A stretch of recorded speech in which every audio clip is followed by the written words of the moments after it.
कि सबसे पहले उन जर्नलों को गिरफ्तार किया जाए, उन जर्नलों को सजा दी जाए, वो इदारों के अंदर है या अभी रिटायर हो चुके हैं, या आम वो ब्यूरोक्रेट्स जो इनके साथ राब्ते में हैं या इनके फैसिलिटेट हैं या इनको जो इलाके में वापस लेके आए हैं। मैं आया तो उस वक्त जब पार्लिमानी, उस वक्त का अपोजिशन पार्लिमानी लीडरान का जो मीटिंग था उसमें मैं शरीक हुआ। इन्होंने मुझे बुलाया तो मियाँ साहब के सामने मैंने बात रखी। मैंने कहा कि मेरी कोई लालच नहीं है, कोई नाजायज़ फरमाइश मैं नहीं करूँगा कि आप मैं तंग करूँ। मेरा सिर्फ एक ही वाज़े मौक़िफ़ है और यही मसला है कि ये मौजूदा जो पॉलिसी है इसको तब्दील करना होगा और मौजूदा पॉलिसी को इतना जो हो चुका है बस ये काफ़ी है। ये साथ ही खालिद मकबूल सिद्दीकी साहब MQM पाकिस्तान के भी बैठे थे, मेंगल साहब भी बैठे थे और दूसरे अपोजिशन के लीडरान भी बैठे थे। तो मैंने उसे कह दिया, उसने कहा हमने इस पे बात की है और ये चीज़ आगे, क्योंकि उन्होंने कहा महाजरों का भी यही मसला है, बलोचों का भी यही मसला है, हम इस चीज़ को ख़त्म करेंगे। और मैंने उनसे बात की है कि हम इस मसले को ख़त्म करेंगे। तो जनाब स्पीकर, अब फिर महंगाई, बेरोज़गारी, बदअमनी के अलावा इन्होंने फिर भी ऑपरेशनों की इजाज़त दी है। जैसे कि आपको मालूम है और आप लोगों ने इस पार्लियामेंट के फ्लोर पे कहा है कि जब इनसे मायदे करवाए जा रहे थे अफ़गानिस्तान में वफद भेज के, यहाँ पे पार्लियामेंट को, कौम को और ख़ुसूसन हमें यह भी मालूम हुआ है कि GHQ को भी एतमाद में नहीं लिया गया था। तो जनाब स्पीकर, हम एक ही ये मौक़िफ़ है हमारा कि सबसे पहले उन जर्नलों को गिरफ्तार किया जाए, उन जर्नलों को सजा दी जाए, वो इदारों के अंदर है या अभी रिटायर हो चुके हैं, या आम वो ब्यूरोक्रेट्स जो इनके साथ राब्ते में हैं या इनके फैसिलिटेट हैं या इनको जो इलाके में वापस लेके आए हैं। जब तक जनाब स्पीकर इन जर्नलों को गिरफ्तार नहीं किया जाए, इनको यहाँ पे लाया न जाए और इनसे इन अमल को काटा न जाए और ये गंद फैलाने वालों को साफ न किया जाए, तब तक हम किसी ऑपरेशन की इजाज़त नहीं देंगे। जनाब स्पीकर, मैं अपनी बात, थोड़ा टाइम मुझे देना होगा क्योंकि बहुत टाइम के बाद मैं फ्लोर पे आया हूं। तो जनाब स्पीकर, अब फिर इन्होंने परसों वाना में ऑपरेशन किया। वाना में इन्होंने कैसे ऑपरेशन किया? जहां पे इनको इंटेलिजेंस बेसिस पे मालूमात थी, वहां पे जब ये चले गए तो उन्होंने इतना टाइम दे दिया कि वहां पे जो मौजूद उस घर के अंदर लोग थे वो भाग गए और दूसरे घरों में घुस गए। जब वो दूसरे घरों में चले गए तो इन्होंने ऊपर से शेलिंग की उन दूसरे घरों को। उन बेचारों को तो पता ही नहीं था, उनके घर बर्बाद हो गए, उनके बंदूक को उठा के लेके गए और जो दहशतगर्द थे कुछ चले गए, भाग गए और कुछ को इन्होंने हलाक कर दिया। तो जनाब स्पीकर, फिर उसके बाद उन्होंने बहुत से इलाकों को यह कहा कि आप ये इलाके खाली करें, हम यहाँ पे ऑपरेशन कराना चाहते हैं।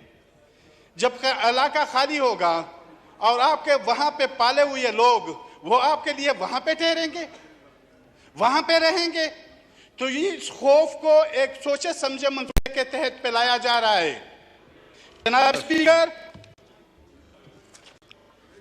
स्पीकर, मैं मौजूदा हुकूमत से यह अपील करूंगा, बल्कि दरख्वास्त करूंगा कि इस अमल को रोका जाए। जैसे मैंने पहले कहा कि उन लोगों को सजा दी जाए जो इसके जिम्मेदारान हैं, क्योंकि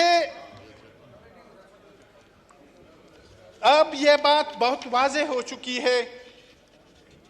ये लोग अब वजीरिस्तान से ज़्यादा पाकिस्तान के दूसरे सेटल एरियो में ज़्यादा आ चुके हैं और ख़ुसूसन ये सिंध की पट्टी तो इनसे बड़ी पड़ी है, दरियाई सिंध के कच्चे के इलाके इनसे बड़े पड़े हैं।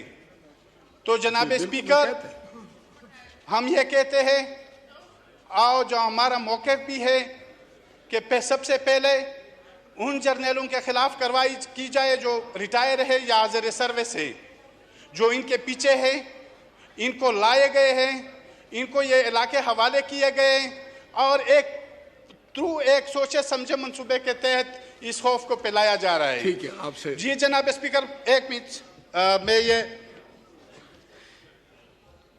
यहाँ पे मैं दूसरी बात यह है कि यहाँ पे जब अफगानिस्तान में रिजीम चेंज हो गई, वहाँ पे अशरफ गनी की हुकूमत चली गई और तालिबान आ गए, तो यहाँ पे आपको पता है बहुत सी खुशियाँ, मिठाइयाँ, गुलामी की जंजीरें, ये बातें की गई।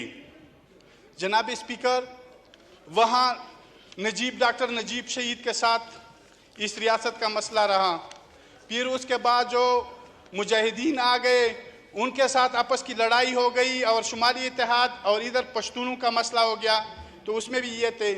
फिर जब अमारत इस्लामी बन गई, मौला उमर जो उसका सरबराह था, फिर अमेरिका ने जब अफगानिस्तान में एंट्री की, फिर पाकिस्तान ने अमेरिका का साथ दिया। जनाब स्पीकर, उसके बाद जब अमेरिका इंटर हो गई, अशरफ करजई की हुकूमत आ गई, करजई हुकूमत के साथ यही मसला रहा। फिर उसके बाद अशरफ गनी की हुकूमत आ गई, उसके बाद भी यही मसला रहा, इख्तलाफ रहा। अब जब इमारत इस्लामी, क्योंकि पाकिस्तान ने तो इसके लिए बहुत बड़ी मेहनत की थी, आलमी फोरम पे भी इन्होंने अपने आप को बदनाम किया था इस हवाले से, तो ये जब आ गए तो अब ये कौन सा इशू है कि अब इनके साथ इख्तलाफ किया जा रहा है और बदअमनी को फैलाया जा रहा है। तो जनाब स्पीकर, हमें अपनी पॉलिसियों के ऊपर सोचना होगा। मैं वाज़ेह पैगाम देना चाहता हूं कि हम इस ऑपरेशन की इजाज़त नहीं देंगे। Thank you. अगर ये ऑपरेशन करना चाहते हैं तो हम खड़े होंगे, हम मुज़ाहमत करेंगे, और मैं इसी पार्लियामेंट के फ्लोर पे कहना चाहता हूं कि अगर इसमें फिर इतनी ये दम है, ताकत है, तो फिर वो आ जाए, ऑपरेशन करे। Thank you. जनाब ख्वाजा मोहम्मद आसिफ साहब। जी अली वजीर मुकम्मल कर लें, कंक्लूड कर दें। जी जी ठीक है। जनाब स्पीकर, हम कभी ये ख्वाजा से भी बैठे हुए हैं, हम कभी इजाज़त नहीं देंगे जब तक ये इन जर्नैलों को लगाम न दे, इनको पकड़े नहीं और इनसे तफ्तीश न करे और इनको कौम के सामने न लाया जाए और इन पर मुकदमात कायम किए जाए। दूसरी बात, हमारे कोहाट के साथी जावेद खटक एडवोकेट के गाड़ी को परसों जलाया गया और उस बेचारे को धमकियाँ भी मिल रही है। कोई रजा खान वहाँ पे इंटेलिजेंस इदारे का कोई मुलाजिम है, वो उसे धमकियाँ दे रहे कि आप पीटीएम को छोड़ दे, दूसरे सियासी पार्टियों में आ जाए, हम आपको टिकट देंगे, फैसिलिटेट करेंगे और असेंबली तक पहुँचाएंगे। ये अमल स्टॉप होना चाहिए। इस तरह के दबाव, ये हथकंडे नहीं इस्तेमाल होने चाहिए। और साथ ही वहाँ पे एक दूसरे जो रिफ्यूजर्स है, जब अफगानिस्तान रिवोल्यूशन, जब रशिया इंटर हुई थी, उस रिवोल्यूशन के बाद जब वो यहाँ पे आए हुए, अब उनके घरों को मसमार किया जा रहा है। खुदारा लोगों को तकलीफ न दिया जाए। अब ये इसको भी मजबूर किया जा रहा है, जावेद खटक एडवोकेट को, और उनके गाड़ी को भी जलाया गया। आगे उनकी बात भी सुनी नहीं जा रही है।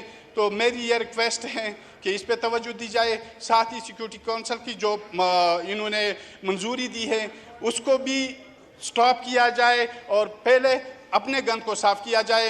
जो हमारे इदारों के अंदर या बाहर मौजूद है, सबसे पहले इस गंद को साफ करना चाहिए।